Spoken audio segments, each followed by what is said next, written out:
Aircraft registration N19903. The Boeing 307 Stratoliner, known as the Clipper Flying Cloud, was a unique engineering artifact.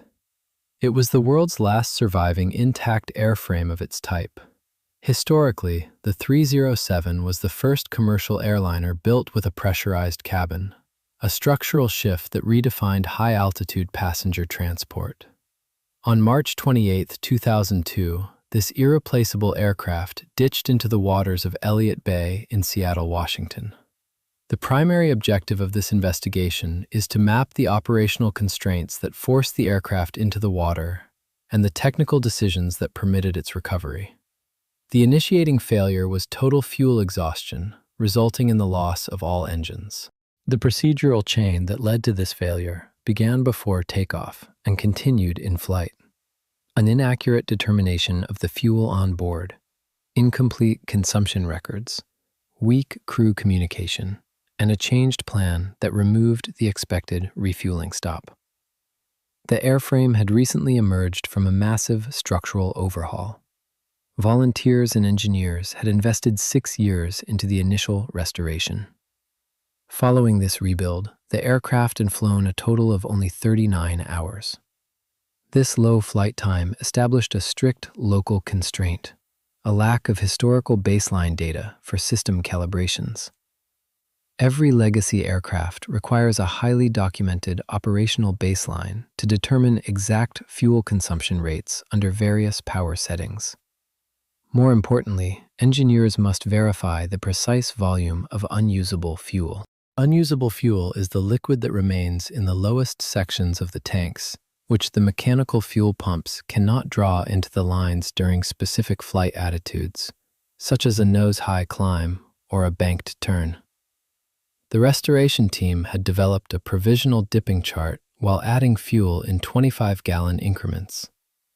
The chart was intended to relate the physical wet mark on a measuring stick to an estimated fuel volume, providing an independent check on the cockpit gauges.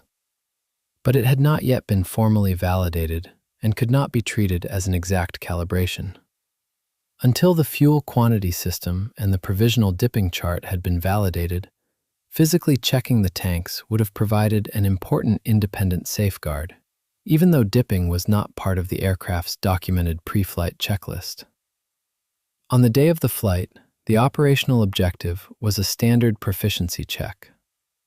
The pre-flight inspection sequence reached the fuel verification stage. The physical tanks were not dipped. Instead, the flight crew referenced the internal float gauges on the cockpit panel.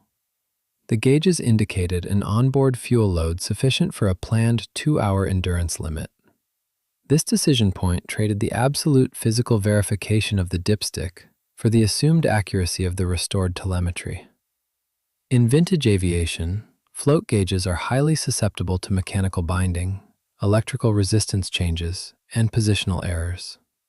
The exact fuel state of the Clipper Flying Cloud transitioned from a known physical quantity into an unverified assumption.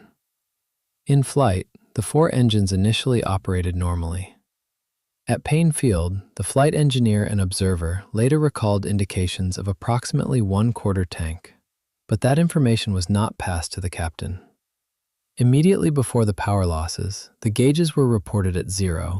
The critical deficit was not that the instruments continuously concealed the shortage, but that uncertain fuel information was neither independently verified nor effectively communicated. Verified reserves are what absorb unexpected delays in the air. The original plan called for practice landings at Boeing Field, a fuel stop, and then a return to Boeing Field. After the No. 3 engine overspeed ended the practice sequence, the crew turned back without refueling. That changed plan exposed the consequences of the inaccurate starting quantity, incomplete fuel use records, and low indications that had not been communicated. By the final approach, the remaining usable fuel was approaching 0. Why did a routine landing gear anomaly turn the remaining fuel margin into an irreversible loss of power? About 7 additional minutes were consumed while the crew worked the landing gear problem. But the investigation did not identify that interval as a precise survival threshold.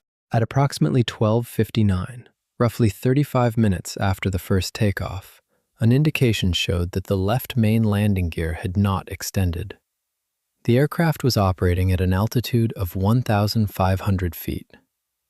To resolve the anomaly, the observer at the avionics station climbed through a cabin hatch into the belly and began the manual cranking procedure. The flight engineer briefly left his station to assist him. The task demanded sustained physical effort as the crew worked to confirm and secure the gear. The crew made 2 orbits near the eastern shore of Bainbridge Island while the gear was worked into position. The failure sequence began with low fuel pressure and power loss on number 3, followed by a warning on number 4 and surging or loss of power in the remaining engines. The Stratoliner did not use a single fuel manifold common to all 4 engines. Its fuel system was divided into engine-fed tank groups with limited same-side cross-feed. Within moments, the aircraft had lost effective thrust from all 4 engines through fuel starvation. With 0 thrust available, the pilot was forced to select an immediate emergency water landing in the confined space of Elliott Bay. With the aircraft already on approach and approximately 6 miles from the runway, the crew had little altitude or distance available once effective thrust was lost. The precise altitude at the moment of the engine failures was not established. The transition from powered flight to an unpowered heavy glide required immediate control inputs.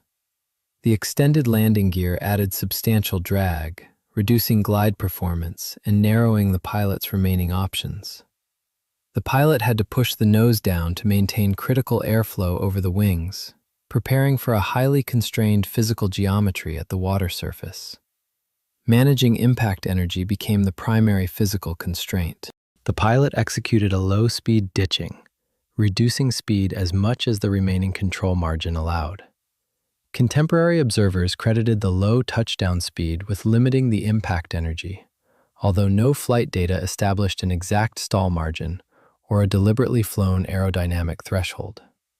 Even at minimum speed, water presents a brutal structural constraint. The extended main landing gear was torn away during the water contact, and the lower fuselage and wing surfaces suffered extensive hydrodynamic damage. The investigation documented severe damage to the belly, wing skins, and landing gear attachments, but it did not establish the exact order in which those structures met the water. Despite the damage below, the airframe did not break apart. The controlled ditching and the Stratoliner's generally robust construction, including structural features inherited from Boeing's late 1930s heavy aircraft designs, helped preserve the cabin long enough for evacuation. The surviving evidence does not justify attributing that outcome specifically to the circular pressure vessel or claiming that impact energy was distributed evenly across the upper fuselage. All 4 crew members successfully evacuated the rapidly flooding aircraft without sustaining any serious injuries. With the airframe down but rapidly taking on water in a commercial harbor, how could salvage teams prevent it from sinking into an unrecoverable trench? The aircraft remained afloat only temporarily near the West Seattle shoreline. Water entered through the damaged lower structure, and responders knew that a deeper, fully submerged wreck would be more difficult and damaging to recover. Available records do not identify a trench or commercial navigation channel directly beneath the impact point. The immediate objective was therefore simpler and more urgent: tow the sinking aircraft closer to shore, secure it, and preserve the possibility of lifting it intact. First responders arriving on scene faced a strict operational trade-off. They had to choose between allowing the aircraft to sink farther in place or towing the structurally compromised, flooding airframe toward shallower water. Towing a damaged and increasingly flooded airframe risked worsening the structural damage or pulling attachment fittings free. The available record does not identify a specific threat that the nose section would separate from the cabin. Police and harbor rescue vessels attached heavy tow lines to the aircraft to initiate the emergency transit. This action established a distinct method fingerprint for the incident, intentionally moving the primary evidence away from its impact coordinates to secure a manageable recovery depth. The transit depended on whatever buoyancy remained in trapped airspaces and intact tank volumes. Approximately 45 gallons of fuel were later separated from the recovered fuel-water mixture, so the tanks cannot accurately be described as empty, and the precise distribution of buoyancy was never established. The rescue vessels moved the aircraft toward shore as it slowly settled lower in the water. The surviving accounts do not describe the exact throttle balance, tow line tension, or nose attitude used during the transit. After the tow reached shallower water, the aircraft settled in approximately 60 feet of water. Responders secured it against movement. The available accounts do not establish that the seabed itself was flat enough to prevent further sliding. The main fuselage was submerged, but the tail remained visible above the surface, making the wreck's position obvious to the recovery crews.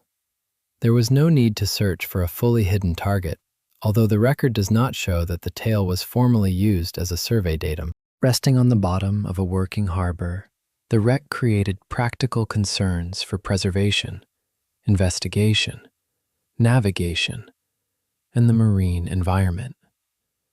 Yet the available records do not place it in a major shipping lane or cite a harbor authority mandate as the reason for the next day's lift.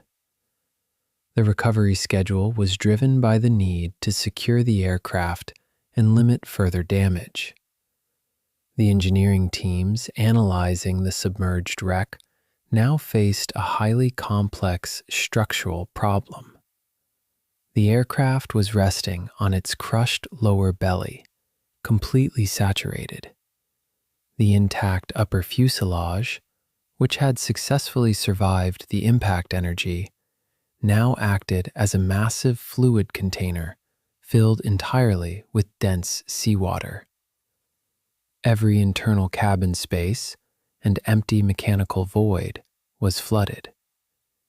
Flooding and changing buoyancy imposed the primary limits on the lift. A barge-mounted crane was positioned over the aircraft, but water first had to be removed from the fuselage and the load raised slowly to avoid adding unnecessary stress to the damaged wings and body. The record supports careful drainage and controlled lifting. It does not establish a calculated prediction that the central wing spar would fold the aircraft in half. Divers and salvage crews rigged the aircraft for a controlled crane lift. Above the surface, the rig had to keep the damaged airframe as stable as possible while the crane took the load.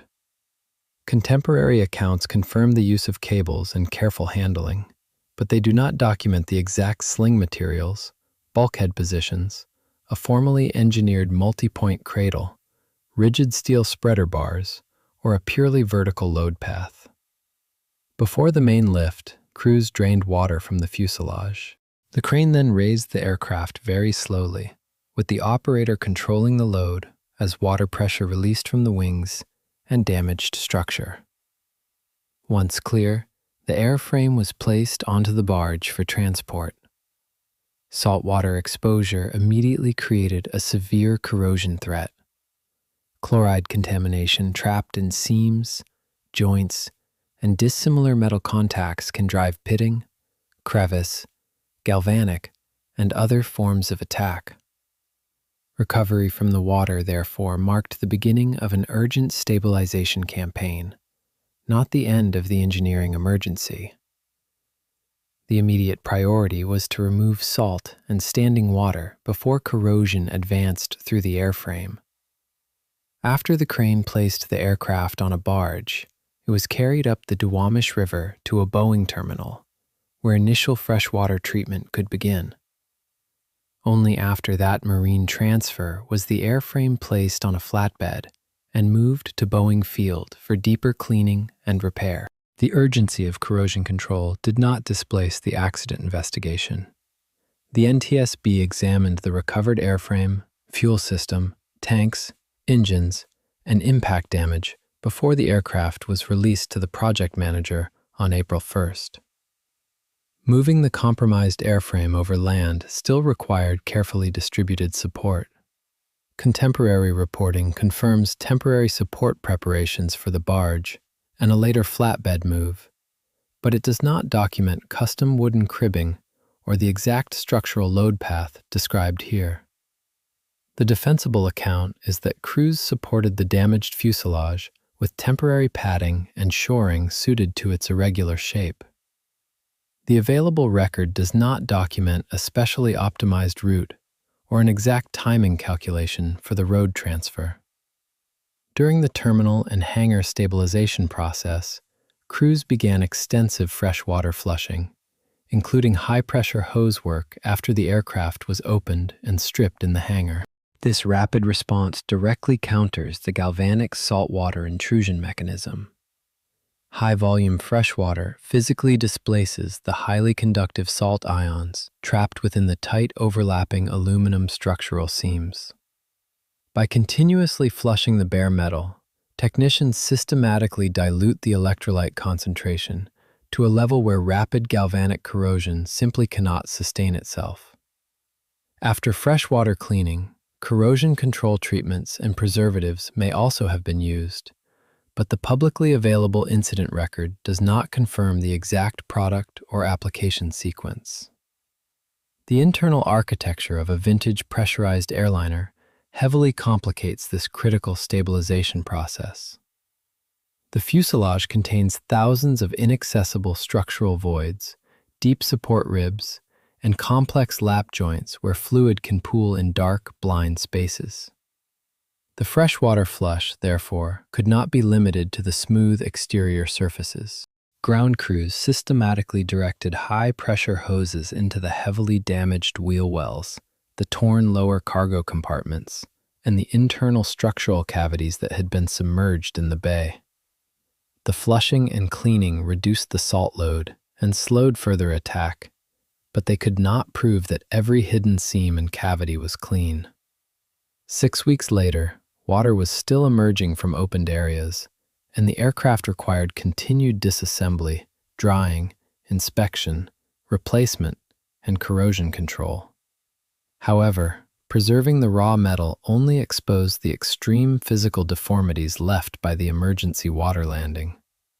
The lower wing skins remained torn, the heavy landing gear mounts were violently separated, and the entire lower aerodynamic fairing system was crushed beyond any simple localized repair. With extraction and chemical stabilization complete, the extent of the remaining deformation forced a complex institutional decision regarding the aircraft's ultimate fate. Scrapping the heavily damaged airframe would have meant the permanent loss of a major aviation milestone. Conversely, returning the aircraft to a pristine condition required an extensive commitment of specialized labor and materials. After stabilization and inspection, Boeing formally announced in June 2002 that the aircraft would be repaired to airworthy condition. A dedicated volunteer team of retired structural mechanics and active engineers then took on the second restoration. They set out to reverse the severe hydrodynamic crush damage while preserving the surviving historic structure. Reversing the damage demanded exact reverse engineering of the lower airframe. The crushed lower belly frames and aerodynamic fairings could not simply be bent back into their original geometry. Some components were too distorted, damaged, or corroded to retain, but the evidence does not support the claim that the entire lower structure had been work-hardened beyond repair. The volunteer teams had to completely drill out the damaged sections, relying on original blueprints to remanufacture new lower bulkheads. They utilized authentic metallurgical standards and legacy forming techniques to shape the complex curved belly skins, ensuring the new metal seamlessly integrated with the surviving upper structure. The structural repair of the lower wing surfaces required careful inspection before new skins could be fitted. Boeing described the damage as secondary structural damage, and the restoration team examined the surviving primary and secondary structure before returning the aircraft to flight. The public record does not identify a specific microscopic crack protocol for the central wing spar. Reattaching the heavy main landing gear proved equally complex, requiring the precision alignment of heavy structural mounts that had been separated during the initial contact with the bay. The Boeing volunteers completed the second restoration and returned the Stratoliner to airworthy condition. The aircraft flew again, appeared at Air Venture in Oshkosh, and then made its final flight to Washington Dulles on August 6, 2003. After that delivery flight, it was retired to static display. The surviving records document this sequence, but not the claim that a formal calculation of system reliability and environmental risk alone dictated the decision. The destination was the Smithsonian's Stephen F. Udvar-Hazy Center. The Smithsonian already owned the aircraft and had held it in the National Air and Space Museum collection since 1972. The 2003 event was a delivery to its new display home, not a transfer of ownership. There, the recovery and second restoration culminated in a permanent educational asset, protected indoors from the risks of continued operation.